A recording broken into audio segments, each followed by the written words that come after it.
Welcome to Structures of Power, where architecture isn't just about what gets built, it's about who builds it, who gets remembered, and why. This episode is a funnel. Wide at the top, narrow at the base. We begin with the big picture. Florence in the 15th century, the richest city in Europe. A volatile republic masquerading as a democracy. A place that minted culture and commerce in equal measure. A city that needed to prove through stone that it was the new Rome. And then we narrow. We move to the famous Florence Cathedral, Santa Maria del Fiore's Duomo by Filippo Brunelleschi. At that time, Florence's architectural wound, 100 years unfinished, too wide for old techniques, too bold to abandon. It became a challenge that required more than skill. It demanded vision, obsession, and audacity. It asked not just for a builder, but for someone willing to bet their reputation on the impossible. Someone who would work not just for glory, but to eclipse all others. And then at the center of it all, we meet the man. Filippo Brunelleschi, trained as a goldsmith, denied recognition, fueled by genius and resentment. A man who built a dome, yes, but more importantly, built it in a way that no one else could replicate. Not by collaborating, not by documenting, but by controlling every detail and leaving behind only questions. This isn't just a story of a city, or a man, or innovation. It's a story of ego, the biggest or smallest thing a human may possess. It's a story of secrecy, of psychological control made physical. A monument not to faith, but to one man's refusal to be forgotten. From macro to micro, from Florence to the dome to the man beneath it. Let's begin.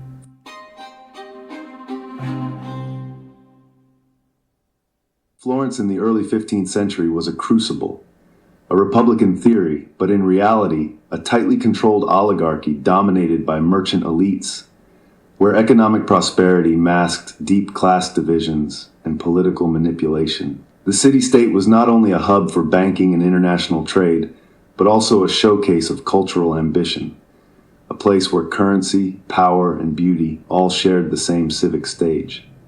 The Medici family, rising on the back of clever financial innovations and complex credit networks, served as de facto rulers under the guise of republicanism. They funded cathedrals and controlled elections, patronized artists, and suppressed dissent. According to Richard A. Goldthwait's The Economy of Renaissance Florence, their banks helped develop a commercial system that transformed the city into a financial engine for all of Europe. Florence was small, no more than 60,000 people, but it was disproportionately influential. Its wool industry produced some of the finest cloth in Europe, exported as far as Flanders and the Levant. Artists were commissioned as often as accountants. The Orsen Michele, with its guild-sponsored statues, stood as proof. Economic power and artistic patronage went hand in hand. As historian Jean Brucker wrote in The Civic World of Early Renaissance Florence, the city was an ecosystem of controlled visibility. Status wasn't just earned, it was displayed in stone and bronze. The civic mindset was echoed by contemporary chroniclers. The Florentine Matteo Palmieri famously wrote, "A city is not walls, buildings, and streets. It is the citizens who dwell in it with justice and concord." This belief in civic virtue, albeit idealized, was a cornerstone of Florence's self-conception. The chronicler Giovanni Cavalcanti, more cynical, saw the truth beneath the marble. Our city, ruled by greed and ambition, lives in the shadow of power disguised as liberty. The gold florin, Florence's coin, wasn't just currency. It was a symbol of Florence's stability, its reach, and its self-image. Struck with John the Baptist on one side and a lily on the other, it said, "Florence is sacred and untouchable." One coin, same on both sides. Florence doesn't change. Florence commands. And in this city of deliberate control, where banking families built chapels and engineers plotted civic expansion, the cathedral dome became an unacceptable void. A stain on an otherwise well-orchestrated facade. A blemish to the ego of a city that needed everything to appear whole. In 1418, the Opera del Duomo, responsible for Florence's cathedral, announced a competition to solve what had become the city's most symbolic architectural failure: the unfinished dome of Santa Maria del Fiore. For over a century, the cathedral had risen stone by stone, funded by wool guilds and private patrons, a physical manifestation of Florentine piety and pride. But the central dome remained unfinished, and no one could figure out how to complete it. It was a 150-foot wide span, too wide for traditional methods and too audacious to abandon. Entrants were instructed to propose a method to complete the dome without wooden centering, a framework that would typically hold the masonry in place during construction. No such timber supply existed in Florence, and even if it had, the costs would have bankrupted the city. The challenge was both technical and metaphysical: solve the unsolvable and elevate Florence's divine image above the skyline. Filippo Brunelleschi, a goldsmith by training, entered the fray. He had no formal architectural title, no powerful sponsors, just a relentless, almost maniacal confidence in his own ingenuity. His main competitor, Lorenzo Ghiberti, the very man who had beaten him years earlier in the baptistery door competition, a rivalry that had left a permanent mark on Brunelleschi's pride. Brunelleschi submitted a plan, but refused to explain it. He insisted that his ideas would only be revealed once the project was under his control. Giorgio Vasari later recounted that Brunelleschi deliberately smashed an egg on the competition table to demonstrate how the dome could be constructed, flat on the bottom, arched above, without ever revealing a single technical detail. As art historian Marvin Trachtenberg notes in Dominion of the Eye, Urbanism, Art, and Power in Early Modern Florence, this wasn't just secrecy, it was political theater. The unspoken subtext was clear: trust the man, not the method. Against all odds, Brunelleschi was chosen, though not outright. The guilds hedged their bets by naming both him and Ghiberti as co-superintendents of the project. Brunelleschi's response? He feigned illness, withdrew from the worksite, and let Ghiberti fail in full public view. When technical confusion reigned, Brunelleschi returned and seized full control. What followed was a masterclass in innovation. Brunelleschi developed reversible gear mechanisms, unique hoists, and ox-powered cranes, all designed to lift massive stones hundreds of feet into the air without disrupting the rhythm of the work. His most famous technique, the herringbone brick pattern, allowed the dome to be self-supporting as it rose, redistributing weight horizontally and locking each layer in place like an arch turned inward. No scaffolding, no collapse, and no shared secrets.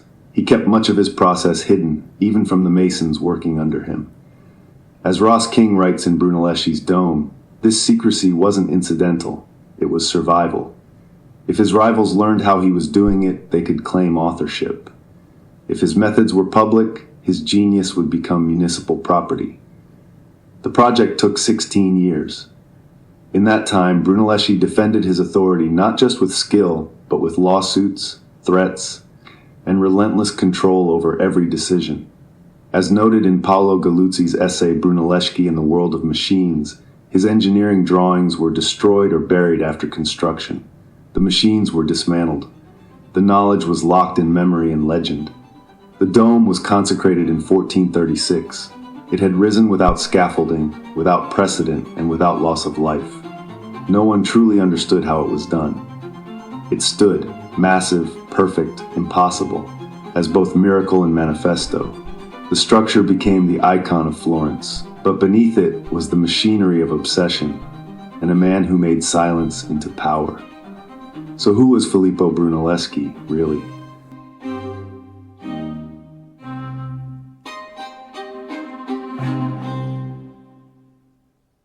To understand the man beneath the dome, we have to strip away the marble, the myths, and the medals, and get down to something more intimate: paranoia, pride, and unrelenting control. Brunelleschi was born in 1377 into a well-off but not aristocratic family. His father was a notary, which placed young Filippo in a respectable but middling social tier. Educated, yes, but not destined for grandeur. Initially trained as a goldsmith, he worked in small, precise spaces, fashioning intricate mechanisms and devotional objects. This early work shaped his mind. Goldsmithing is obsessive by nature. You don't collaborate, you perfect. You don't explain, you guard. He carried this mentality into architecture. He didn't come up through the ranks of guild-trained masons or civic engineers. He was an outsider, and perhaps that was key. He approached problems not with inherited solutions, but with defiance. As scholar Marvin Trachtenberg observes, Brunelleschi was not an incremental thinker. He was a disruptor. He refused the past even as he built upon it. Giorgio Vasari's Lives of the Artists portrays Brunelleschi as an eccentric genius with few friends and many enemies. He was combative, proud, and suspicious. He hoarded knowledge like it was inheritance. He refused apprenticeships, rejected collaboration, and designed construction equipment so complex and so undocumented that it would vanish with him. His workshop, unlike Ghiberti's, wasn't a school. It was a fortress. His relationship with laborers was marked by distance and intimidation. According to Ross King, masons and assistants were often kept deliberately ignorant of the techniques they were implementing. Instructions were doled out in fragments. Oversight was constant. Mistakes were punished. And even as the dome rose, the man beneath it remained hidden. Emotionally and technically, the rivalry with Ghiberti never faded. Even as Brunelleschi took full control of the dome, he worked under the shadow of his old competitor. Ghiberti, connected and polished, was everything Filippo was not. Socially smooth, politically skilled, and publicly admired.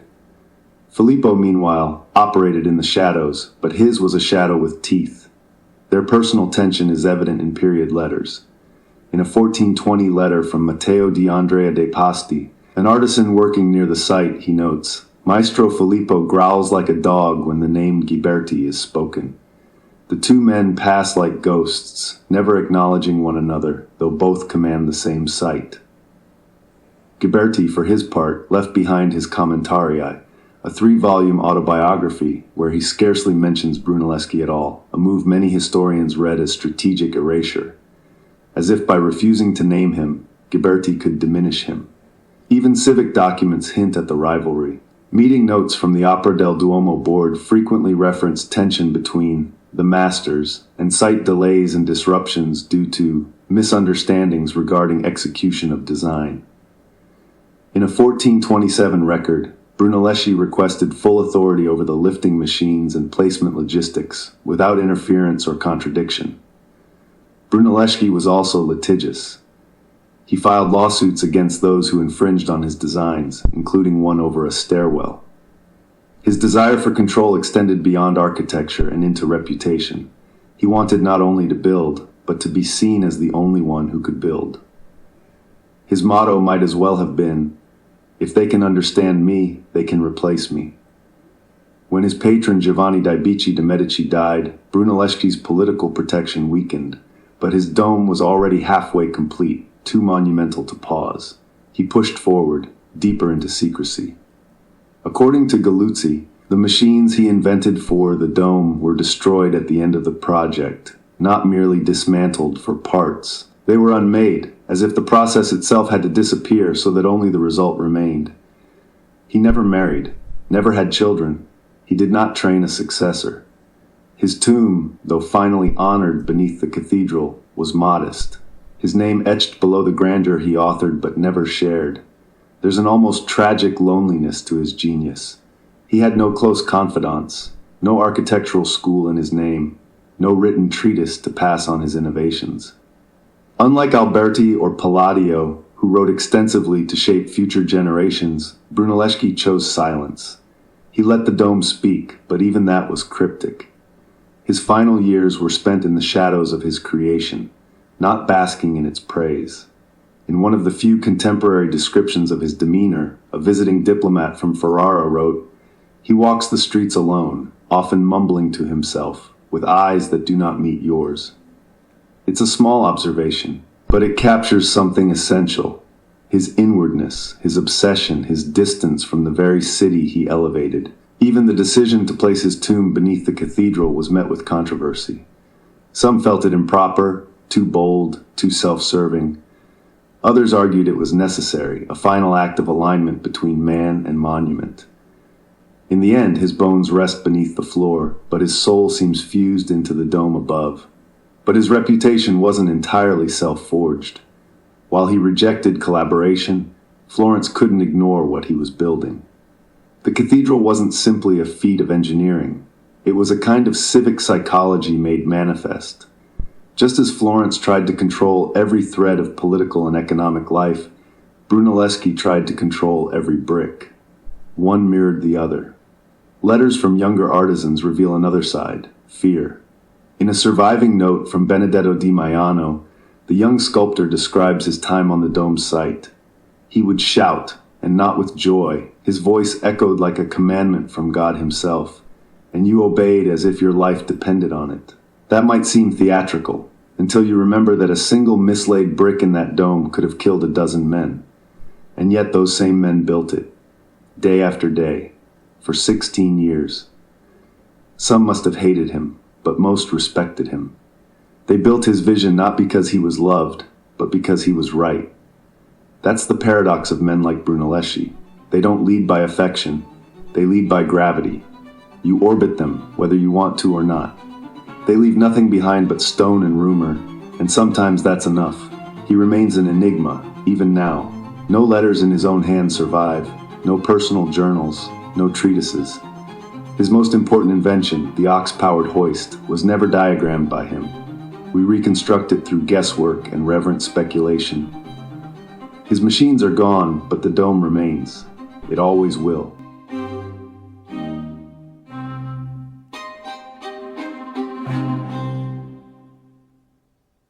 Brunelleschi lived in a city where visibility was everything, yet he remained opaque. His work was public, his methods private. His dome is still studied, his psychology still argued. He was not just an architect, he was a fortress in human form, a man who turned paranoia into innovation and ego into the only kind of immortality Florence would permit, one carved in stone. Let's talk about ego.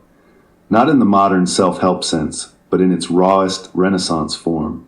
Ego as a driving force, a fuel, a wound. Brunelleschi didn't just build the Dome of Florence, he became it. Not metaphorically, but mechanically. The dome is not a structure by a man, it's a structure of a man. The Renaissance ushered in a new idea of the individual. Painters began to sign their work. Sculptors fought for commissions. Architects started leaving their fingerprints in stone. As Jacob Burckhardt notes, in The Civilization of the Renaissance in Italy, the period birthed the idea of the self-aware genius. And Brunelleschi didn't just fit that mold, he helped forge it. The dome's geometry is perfect, its lift mathematically miraculous, its engineering unrepeatable for centuries. But what truly makes it extraordinary is what it says about its maker. I alone can do this. I alone did this. Rudolf Arnheim, in The Power of the Center, argued that architectural composition reflects psychological order. The dome, immense, symmetrical, inaccessible, sits like a stone crown over the city. Its verticality resists entropy. Its form suggests invulnerability. It's not a collaborative structure. It's a singular, dominating presence. Much like Brunelleschi. To walk beneath the dome is to enter his mind. Its control, its anxiety, its scale. Every brick is a decision made in isolation. Every curve is a rebuke to convention. Every inch declares, I was right. You were wrong. Yet ego in Florence was not a quiet force. It collided constantly with politics, with rivals, with patronage networks. Filippo navigated these waters not by compromising, but by overpowering.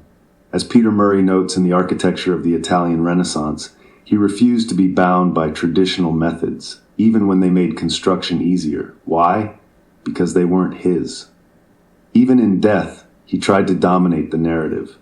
His tomb beneath the dome was not just a resting place, it was an argument in marble. I am the foundation and the summit. It's telling that the original inscription was longer, grander, and possibly self-authored before being cut down by the cathedral board. Ego clashed with posterity, and yet, he won. The dome still defines the Florence skyline. Modern architects still study it. The machinery of his mind, though undocumented, is reverse-engineered by every generation. We admire him, but we don't love him. We marvel at the dome, but we don't feel embraced by it. It is a triumph, yes, but not a human one. It's too exact, too flawless, too closed. In a letter from the Florentine cleric Antonio Squarcialupi in 1440, he writes, "The dome looms over us all. It is a thing of wonder, yes, but I do not think it was built for men. It was built against them. That may be the clearest insight into Brunelleschi's legacy. Not communion, but conquest. Not harmony, but hierarchy. The dome is a victory, not a gift. And in that sense, it's the truest architectural expression of ego. Immense, undeniable, and alone. We began with Florence, a city of commerce and culture, of art and ambition, a republic gilded in gold and marble, yet cracked with tension and control. We zoomed in from the macro to the micro, from a skyline shaped by collective wealth and vision, to a single dome forged by the stubborn will of one man, from a city's need for glory to a man's private need to be irreplaceable. The Dome of Santa Maria del Fiore is more than an architectural achievement. It's a psychological document. Every layer of brick and mortar is a page in Brunelleschi's unspoken autobiography, a story of rejection, defiance, rivalry, and ego. Not ego as arrogance, but ego as architecture, as fuel, as form. And that brings us to the paradox. Ego is both the largest and the smallest thing a man can possess. Too much and it consumes, too little and nothing gets built. Brunelleschi's ego was enormous, gravitational. It bent institutions, forced innovations, and elevated Florence's skyline. But it was also claustrophobic, walled off, secretive. It left him brilliant but alone, monumental but unknowable. The dome stands today not because it was needed, but because it was willed into being by a man who refused to be forgotten. Brunelleschi didn't ask to be understood. He demanded to be obeyed. And Florence, in its hunger for immortality, complied. There are no soft heroes here, only sharp minds and hard stone. His dome doesn't offer comfort, it doesn't invite touch, but it endures. And that to him would have been enough. You can carve your legacy in stone. You can build a mind so large it casts shadows centuries long. But you'll still end up in a tomb beneath your own creation, as silent as the bricks above. And maybe that's the final irony. A man who built something so massive that it reshaped a city, did it all to answer something very small and human, a need to matter, a need to be more than flesh, a need to be remembered. All he has is the structure, and for a man like Filippo Brunelleschi, that may have been the only immortality that mattered.